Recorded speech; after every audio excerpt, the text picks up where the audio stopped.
I was brought up by a monk and a nun, a not very good monk and a nun, as you can see by the fact that I'm here. And I wholly believed that the Roman Empire had been a terrible place and that Christianity had come and it had blessed it with goodness and the idea that is goodness. And if you look at the history, it just doesn't seem to be true. It's not as though the Romans were, until they had the Ten Commandments, going around and planting swords in each other. They might have been committing a bit more adultery, but there is almost no evidence to show that people were worse before Christianity or better after it. And in fact, I would say if you want to understand the danger of religion, and I see it as a genuine danger, as well as many good things, I mean, what you have to look at is not the writings of St. Augustine. The book you want to look at is the Theodosian Code. And that was the law, that was the collection of laws that was made at the end of the century in which Christianity took control. And for the most of it, what it did was it reinforced Roman laws. Yes, you measure grain with this. Yes, you sell your cows like that. You own your land if this happens. You can do this, that, and the other with your wife and chastise her in these ways. But the book that matters is the book that they put at the end. And that was the book that dealt with the people who the church who were the stated enemies, the bitter enemies of the church, and they were the Jews, the heretics, and the pagans. And it treated them in terms that were not just hostile, they were subhuman, they were demons, they were less than human, they were suffering from a sickness and they had to be cured, in inverted commas. And we know how you cure heretics. So,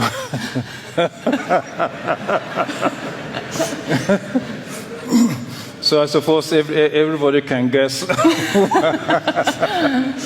No, I don't know very well, and I appreciate your insights. Just that in any developmental system, when you focus on one stage, the other stage may appear to be contradicting what the previous stage is being. And that's about anything that develops. And I think between the Old Testament and the New Testament, either you read something, formulate the Old Testament, then gets changed in the New Testament. It's just an invitation for a system of belief that grows and that develops. There's a great deal in pre-institutional Christianity that is enormously respectful of pagan culture, pagan persons. The idea of, the obligation one has to legal structures that were Roman at the time and so on. Very clear and sometimes problematic, but nevertheless very respectful of a sort of important knowledge of justice and so on that was present in the pagan world.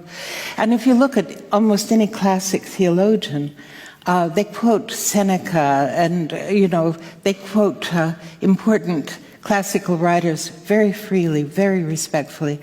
The idea, obviously something very savage took place while the institution of the church was forming itself as an institution.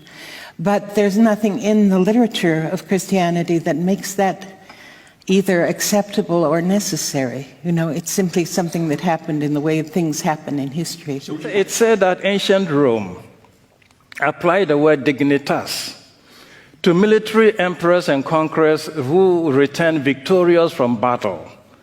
And their victory is supposed to have proven their dignitas, their worth, their dignity.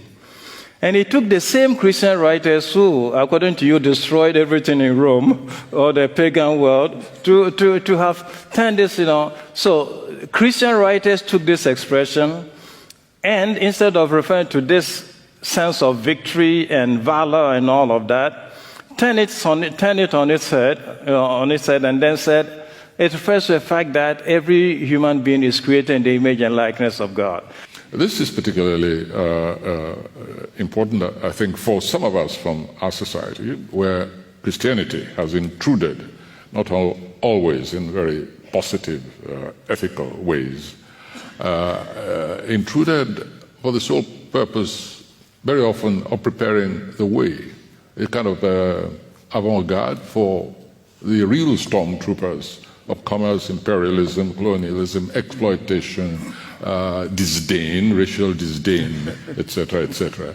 And the history of Christianity in our society, as you know, has not been of the best, even till today.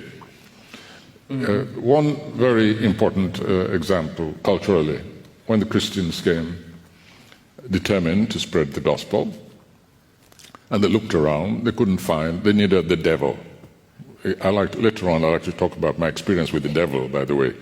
I think 3 encounters, vicariously, but very interesting. But I don't want to. I don't want to change the subject. When they came, they couldn't find the equivalent of the devil, of Satan, and so they took one of the deities, Yoruba deities, Ishu, who happens to be a trickster, very complex. But I call Ishu the master dialectician, and they took, because he's unpredictable. And he can upset the best laid plans, mice and men. And they took issue and decided that is the devil. And they distorted the entire ethical structure that was based on the Yoruba pantheon, the various deities of various departments of existence, phenomena, conduct, relationship, on which a whole, functioning ethical structure had been built. And so when we're talking about rebuilding, creatively rebuilding our sense of ethical conduct among communities, I think we may have to go all the way back to what Christianity did to us on the African continent. That's exciting. Now, because I just happen to come from 2 countries west of Nigeria, so I'm from Ghana.